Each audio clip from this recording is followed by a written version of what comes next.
As Art Nouveau swept across Europe, one man stood at its heart, Antoni Gaudi. He didn't just follow the movement, he transformed it, leaving behind masterpieces unlike anything the world had seen. This is the story of Barcelona, Modernista, and Art Nouveau.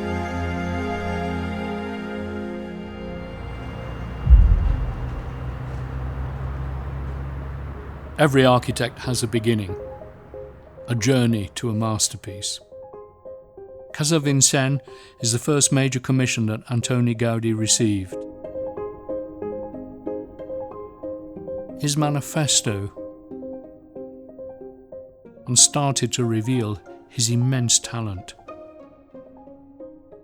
On the facades, Gaudi used Eastern, Islamic and Mudjar architecture and exploited contrast between materials. He combined iron, ceramic, brick and wood, resulting in an exuberant burst of colour and texture. In Casa Vicens, nature becomes architecture. It resembles an interior garden. Plant motifs spread across the walls and ceilings in each of the rooms. That helps the occupants relax and take their leisure. The domes have flying birds. The whole interior is a manifesto to nature. And years later, a new commission would take his vision even further. Palau Guell was Antoni Gaudi's first commission from the industrial tycoon Eusebi Güell. Its symmetry and use of masses and its general appearance inevitably resemble a Venetian palace of the Renaissance. At the very top stands a phoenix, a mythical animal that is an emblem of the economic and cultural Renaissance experienced by Catalan society. As you arrived on horseback at this magnificent building, this is where you would head into the basement, these wonderful stables. And we realised that Gaudi's style is already beginning to arrive. But beyond that also, we realise that in Gaudi, one of the most decorative and ornamental of architects, there's no contradiction between ornament and function. Great architecture functions, and this is a fantastically functional space. Gaudi utilised parabolic arches in a number of his designs. These arches allowed for open interior spaces and became a key element in his structural aesthetic. From the stables, you would reach the main house by way of a spiral ramp, another example of the architect's ingenuity.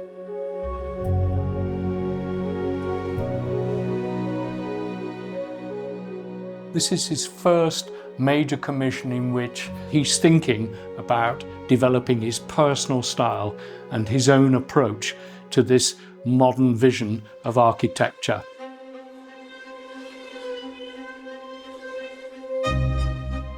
It's in this building that we see this use of modern technology and artisanal craft coming together to create a range of things that became Gaudi trademarks. And as we look around the building, we can see some of these components coming into his art, which are going to be there for the rest of his career. We've made our way up the building, and here we are in the grand central space, where Gaudi exercised all of his different ideas and orchestrated them together. As I look around this space, we realise, first of all, that the actual footprint of the building is small, and what he went for was height. And as we look up, there's a majestic space soaring up to the top of the building.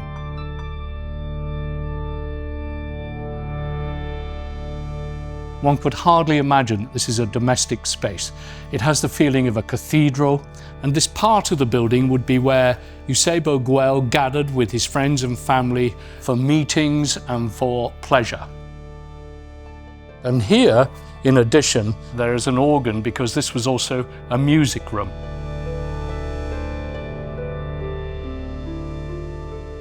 One of the most important concepts that Gaudi developed early on and that was everywhere at the time was the idea of Gesamtkunstwerk. the total work of art.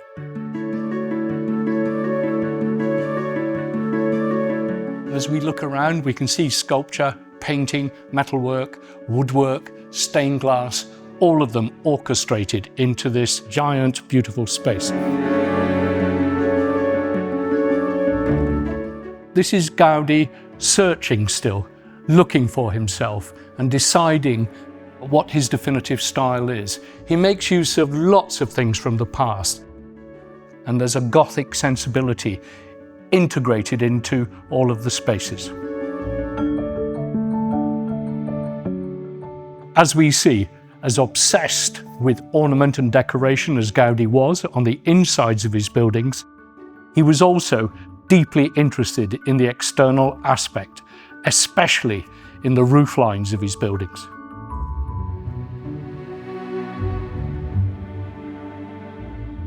The roof lines in Barcelona are important, and Gaudi was the master of making the roof into an additional space for those occupying the building. Gaudi believed that all things useful should also be aesthetically pleasing. Some of the chimneys are used to evacuate smoke, while others are for ventilation, and several of them have a purely aesthetic function. As important as these fantastic private spaces are, one of the key elements within Modernista architecture, which is what all these architects were labelled, including Gaudi, is their commitment to public space, to transforming their city for everybody. And it is one of the major features of Barcelona that architecture is a public art. For example, the so-called Manzana de la Discordia, the block of discord, is a row of Modernista buildings in Barcelona which gives us examples of the different types of Modernista architect which were around in the city at the time. In the neighbourhood of Pedrera, the iron gates of the Güell pavilion are in the form of a huge, ferocious dragon. The dragon, in fact, was a symbol of Colonia, which would have represented a great deal to people approaching it. As such, the dragon was a major feature of Gaudi's art. Nowhere more spectacularly so than this wonderful dragon's back at the top of Casa Batllo, which can be seen from all over the city in the surrounding area. We realise also something which Gaudi partly gets from Islamic art, and that is the love of colour in his architecture. It's almost like a fiesta. It's as though Gaudi wants to bring the festival into the centre of urban life. But this fiesta continues inside the house.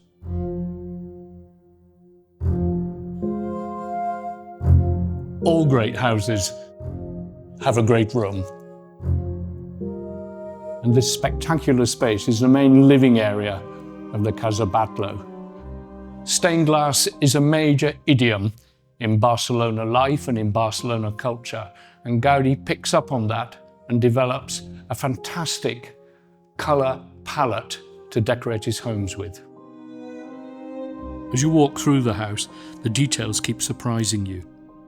You realise that we're in a total work of art, where Gaudi has intervened in everything. In the design, the colour, the form, the space, the light. The whole thing is an exercise in nature. The glass and the tiles reflect off one another to give the impression of waves of water. Even the knobs and handrails have symbolic significance and are fine ergonomic shapes. The skylights resemble turtle shells, vaulted walls with sinuous shapes, and a spectacular wooden staircase. Its handrail, carved from the finest wood, represents the spine of a large animal that rises from the ocean bed. But modern technology is also made use of. In the central part of the light well, Gaudi had installed an elevator. The light well is a fundamental part of the house, as it distributes the air and light that enters through the main skylight. The lower part of the windows incorporate wooden slats that can be opened or closed to adjust the ventilation. The upper windows are smaller, and as we go down, they get larger to allow more light in. What it tells us also is that there is a different vision of nature at work in this man's mind. We've had several decades of the natural world being explored in completely different ways, the development of microscopy, the theories of Charles Darwin that made nature into a different creature from what it had been before. We could say also that it's not just botany and biology at work here, but also geology. So the house itself is an exercise in the growth of life.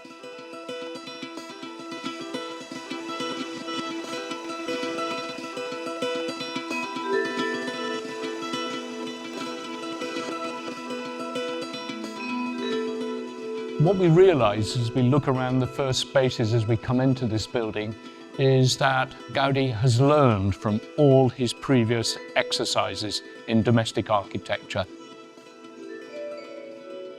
The light is just flooding down into the space. Casa Mila is named after Per Mila, the businessman who commissioned it.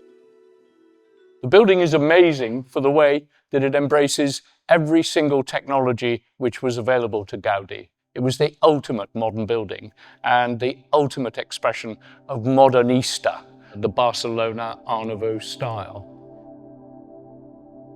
The imagery of the building is also quite extraordinary because we've left behind the eclectic Gaudi, we've left behind his references to the Gothic, to the medieval, to the Islamic. There's something else here as well. The nickname of the building, La Pedrera, means stone quarry. And as we look around the building, we realize a number of the other buildings are dedicated to powerful statements in other materials. This is the building of stone. And La Pedrera, stone quarry, identifies that. The caves of Altamira were discovered in 1868. And as we walk around this space, we kind of get that sense of a prehistoric, primordial time. It feels like a place for cave dwellers. It's got a sense of the primordial cave, but at the same time, it's as though we've gone into the greatest of the European cathedrals. Many people think this is the purest expression of Gaudi's art and the purest expression of Modernista, perhaps his greatest masterpiece.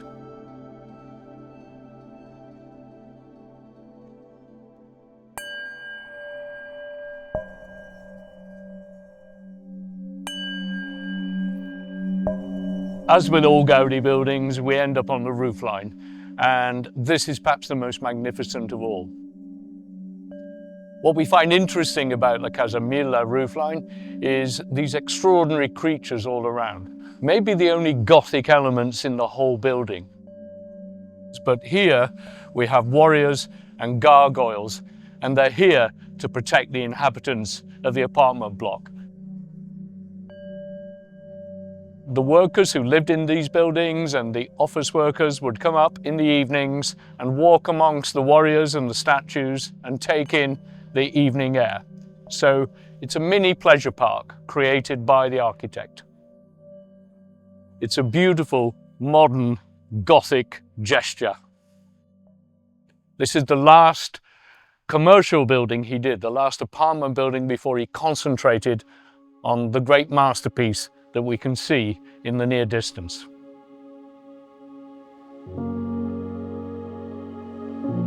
As with all of Gaudi's buildings, the entranceways are always spectacular. And in this case, as we come into the park, we have two magnificent gatehouses which pull us into the space.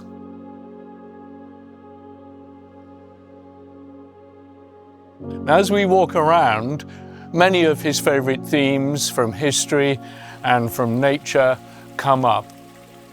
But more unusually, this is also Gaudi's most dramatic play on classicism.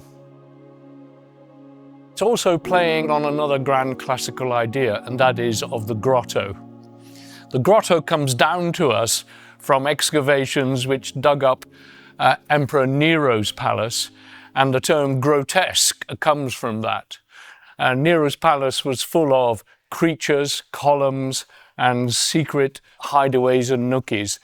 This is Gaudi's idea of it, a forest of columns, all of them slanting, all of them slightly deliberately out of true, and still little hints here and there of gargoyles and such, that the medieval and the Gothic are not completely excluded.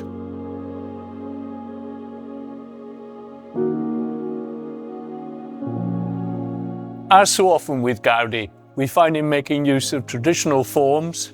We're walking along an arcade that could be from the medieval period, but as we look at it, we can see it's asymmetric. The columns are leaning. The whole thing is a wonderful swirl. And what it's to do with more than anything else, of course, is nature, natural form. And this fantastic collaged effect of pulling together materials to create a pattern which runs through most of his career. But as we go up into the main part of the park, colour, as in all the best and greatest elements in Gaudi, comes completely into its own. Tiles are so vibrant in the park. They are the main theme. And Gaudi uses the trencadís technique, using broken ceramic tiles to create colourful, decorative patterns. The greatest example is the mosaic bench that snakes around the natural square, offering a place to sit and admire the view of the city from miles afar. But in the outskirts of the city is a building that became critical to Gaudi's thinking. Eusebi Güell gave Gaudi a free rein for the construction of the Colonia Güell church. Calcareous stones, different kinds of bricks, cast iron slag, ceramics, glass and wrought iron combine their textures and colours to integrate the building into its surroundings. In the church we find the archetypal Gaudi motif, catenary arches and the numerous examples of his mastery of the applied arts, both in terms of the furniture, the glass and the purely ornamental elements.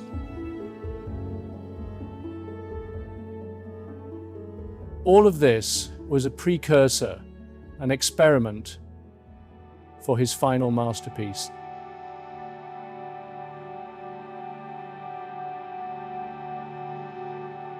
The straight line belongs to men, the curved one to God. Nothing is art if it does not come from nature. These are the words of Antoni Gaudi, and nowhere do they apply more than in this wonderful space.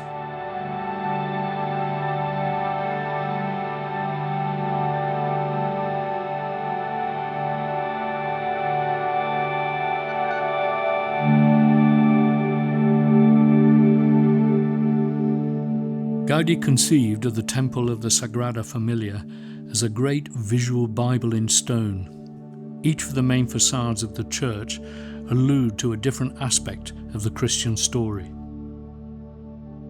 The Nativity facade, for example, faces the sunrise and symbolises the birth of Jesus, showcasing Gaudi's early style with ornate sculptures and details. As with the great medieval cathedrals that inspired it, the nave of the Sagrada Familia is incredibly high, soaring over 45 metres. Columns that support the nave are designed to resemble tree trunks, branching out at the top, creating a spiritually charged forest-like atmosphere. The ceiling of the nave is intricately vaulted, creating a sense of grandeur and elevation. The vaults are adorned with colourful patterns and designs, and the play of natural light through the stained glass windows enhances the ambience that God resides within the space.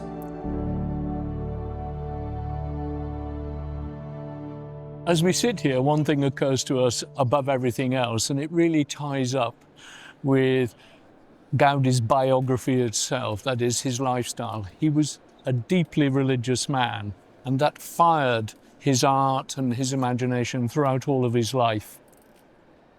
He was involved with this building for most of his career, and it very obviously reflects not just an architectural job or an art, but also his way of life, his religion, and his way of seeing the world. Most of the great stylistic developments, his approach to materials, his understanding of form, his use of different approaches to space, they're all orchestrated into this one magnificent edifice. Brings together the entirety of what Art Nouveau was about.